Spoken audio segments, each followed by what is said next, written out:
নমস্কার, আমি অনন্যা। পেটুক ঠাকুর চ্যানেলে আপনাদেরকে সুস্বাগতম। আজকে আমি আপনাদের জন্য নিয়ে এসেছি কাঁচা আমের টকঝাল মিষ্টি ভীষণ টেস্টি একটা আমসত্ত্বের রেসিপি। আমসত্ত্ব তৈরি করা তো সোজা, তৈরি করে ফেললেন, এবার সারা বছরের জন্য সেটাকে সংরক্ষণ করা কিন্তু বেশ চ্যালেঞ্জিং। ছোটোবেলায় যখন আমি আমসত্ত্ব খেতে চাইতাম মায়ের কাছে, তখন আমার মা বক্সের থেকে আমসত্ত্ব বের করে বলতেন, এই দেখ এটা এই বছরের আমসত্ত্ব, এটা তার আগের বছরের আমসত্ত্ব।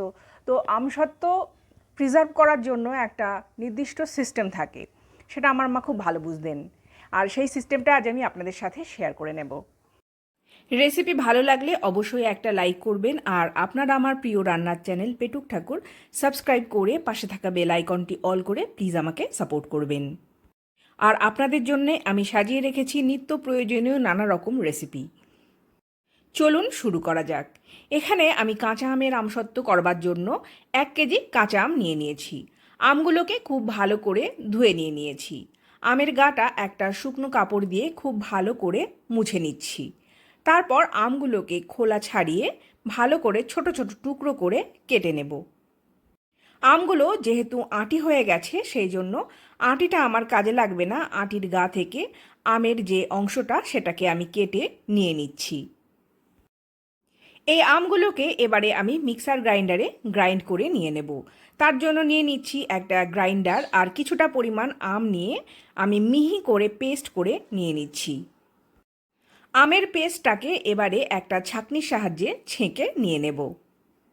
কোনো কারণে যদি আপনার কাছে মিক্সার গ্রাইন্ডার না থাকে, সেক্ষেত্রে আমটাকে খুব সামান্য পরিমাণ জল দিয়ে সেদ্ধ করে চটকে একই রকমভাবে আমের কাঁধ বার করে নিয়ে তারপর আমের আমসত্ত্ব দিয়ে নেওয়া যেতে পারে। আম আমার সমস্ত ছাঁকনিতে ছেঁকে নেওয়া হয়ে গেছে, শেষে এইটুকুই ছিবড়ের অংশ পড়ে আছে।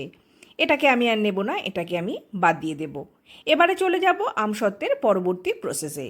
আমসত্ত্বের আমটাকে আমি এবারে উনানের ওপরে বসিয়ে নিয়েছি। কাঁচা আমের পাল্পটাকে ফুটে ওঠা পর্যন্ত অপেক্ষা করব। আঁচটা আমি এখানে হাই ফ্লেমে রেখে দিয়েছি। হাফ চা চামচ পরিমাণ সাধারণ লবণ দিয়ে দিচ্ছি। আম ফুটে উঠলে আঁচটাকে মাঝারি করে দেব, তা না হলে ছিটকে গায়ে লাগতে পারে। এখানে আমি 150 গ্রাম পরিমাণ চিনি নিয়ে নিয়েছি, 2/3 কাপ পরিমাণ। আম যেমন টক সেটা বুঝে আপনি চিনিটা ব্যবহার করবেন। চিনির পরিবর্তে গুড় দিয়েও এই আমসত্ত্ব আপনি তৈরি করে নিতে পারবেন। এবারে লো টু মিডিয়াম ফ্লেমে আমসত্ত্বের এই আমের পাল্পটাকে জাল দিয়ে নেবার পালা। আমসত্ত্বের আমটা জাল হয়ে কিছুটা ঘন হয়ে এসেছে। আমি মিষ্টির পরিমাণটা একটুখানি চেক করে নিয়ে নিচ্ছি। আমের কাঁধটাকে আরও একটু ঘন করে নিতে হবে।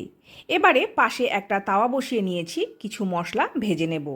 একটা শুকনো লঙ্কা দিয়ে দিচ্ছি, আর দিয়ে দিচ্ছি হাফ চা চামচ পরিমাণ গোটা জিরে, দিয়ে দেব হাফ চা চামচ পরিমাণ 5 ফোড়ন। এবার এটাকে নাড়াচাড়া করে বেশ ভালো করে ভাজা ভাজা করে নেব। লঙ্কাটাকে ছিঁড়ে 2 টুকরো করে নিচ্ছি, যাতে লঙ্কাটা বেশ ভালো মতো ভাজা হয়। লো ফ্লেমে 4-5 মিনিট সময় ধরে মশলাটাকে আমি ভেজে নিয়ে নিয়েছি। মশলা থেকে সুন্দর গন্ধ বেরোলে আর মশলার রঙটা পরিবর্তন হলে মশলাটাকে শিলপাটাতে খুব ভালো করে গুঁড়ো করে নেব। এদিকে আমের পাল্পটাও কিন্তু খুব ভালো করে জাল হয়ে গেছে। আপনি আমার ফেসবুক পেজ আর ইনস্টাগ্রাম ফলো করে নিতে পারেন, লিঙ্ক আমি ডেসক্রিপশন বক্সে দিয়ে রাখবো। যেহেতু আমার বাড়িতে খুব ভালো রোদ্দুর আছে, ওই জন্য আমের পাল্পটাকে আমি খুব বেশি ঘন করে জাল দেব না। এই অবস্থাতেই গ্যাসটাকে বন্ধ করে দেব। আপনার বাড়িতে রোদ্দুর কম থাকলে আমের পাল্পটাকে অনেকটাই ঘন করে নিয়ে নেবেন, তাহলে আমের এই পাল্পটা শুকোতে সুবিধা হবে। এবারে ড্রাই রোস্টেড মশলাটা খুব ভালো করে গুঁড়ো করে নিয়েছি, সেটাকে আমের সাথে মিশিয়ে দিচ্ছি। আমটা একটু ঠান্ডা করে নিয়ে তারপর মশলাটা মিশিয়ে নেবেন। হাফ চা চামচ পরিমাণ বিট লবণ মিশিয়ে নেব আমের এই পাল্পের সাথে, তাহলে স্বাদটা খুব ভালো আসবে। লবণটা অবশ্যই আপনারা আপনাদের স্বাদ মতো ব্যবহার করবেন। খুব ভালো করে মিশিয়ে নিচ্ছি।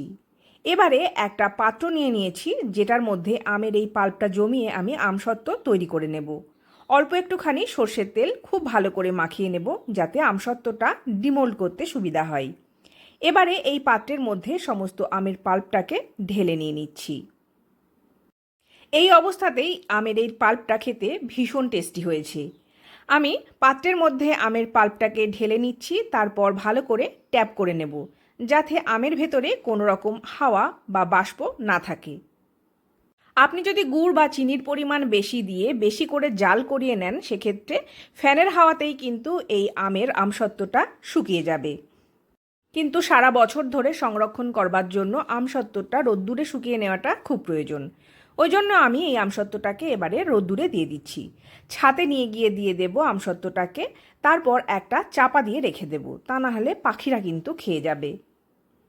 দুদিন ধরে আমি এই আমসত্ত্বটাকে শুকিয়ে নেব, তারপর ফিরে আসছি দুদিন পর দিয়ে দিচ্ছি। আর আমার কাছে কিন্তু দুটো আলাদা আলাদা আমসত্ত্ব আছে, মানে একটা আমসত্ত্ব আমি আপনাদের সামনে তৈরি করেছি ক্যামেরায়, আর একটা তার আগে তৈরি করেছিলাম। এই আমসত্ত্বটা খেতে এতটা ভালো হয়েছিল, ওই জন্য আমি ভাবলাম আমসত্ত্বর রেসিপিটা আপনাদের সাথে শেয়ার করে নেব। সেই জন্যে আমসত্ত্বটা আমি আরও একবার তৈরি করে নিলাম। এটা আমার আগের তৈরি করা আমসত্ত্ব, এটা পুরো রেডি হয়ে গেছে, এটা শুকিয়ে গেছে পুরো। আমি একেবারে আপনাদের সামনে নিয়ে এসে দেখিয়ে দিচ্ছি। দেখুন এটা কতটা জুসি, কতটা মোটা, কতটা সুন্দর হয়েছে। তো দুটো আমসত্ত্বই সবার আগে আমি দেখিয়ে দেব আপনাদেরকে। দেখুন এই আমসত্ত্বটা এখনও কিন্তু শুকোতে হবে, এটাতে প্রচুর পরিমাণে রসের ভাগটা রয়ে গেছে। আর এই আমসত্ত্বটা পুরো শুকিয়ে গেছে খুব সুন্দরভাবে। দুটোই আমি দেখিয়ে দিচ্ছি আপনাদেরকে, আশা করি আপনারা বুঝতে পারছেন। এই আমসত্ত্বটাকে ছোট ছোট পিস পিস করে আমি কেটে নিয়েছিলাম যাতে শুকোতে সুবিধা হয়। আমসত্ত্বটাকে খুব ভালো করে রোদ্দুরে শুকিয়ে নিতে হবে, অন্তত 1 সপ্তাহের বেশি সময় ধরে শুকোতে হবে। তারপর শুকনো আমসত্ত্বগুলোকে একটা সুতির কাপড় মোটা করে পেতে নিয়েছি আমি, তার উপরে রেখে দিচ্ছি।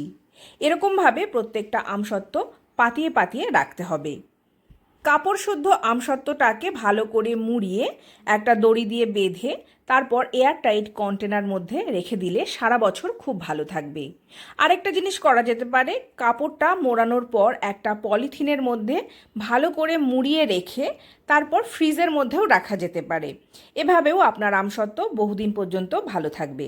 মাঝে মাঝে কাপড়ের এই রোলটা খুলে রোদ্দুরে দিয়ে নিতে হবে, তাহলেই দেখবেন অনেক বছর ধরে কিন্তু আপনার আমসত্ত্ব ভীষণ ভালো থাকবে। আপনারা অবশ্যই এইভাবে একবার আমসত্ত্ব তৈরি করুন, ভীষণ ভালো খেতে হবে। বছর ভর এই আমসত্ত্বটা খেতে পারবেন, সংরক্ষিত থাকবে, কোনো অসুবিধা হবে না। আমি আজকের মতো বিদায় নেব, আপনাদের সাথে দেখা হবে পরবর্তী কোনো নতুন দিনে, পরবর্তী কোনো নতুন রেসিপির সাথে। আজকের মতো বিদায়, নমস্কার।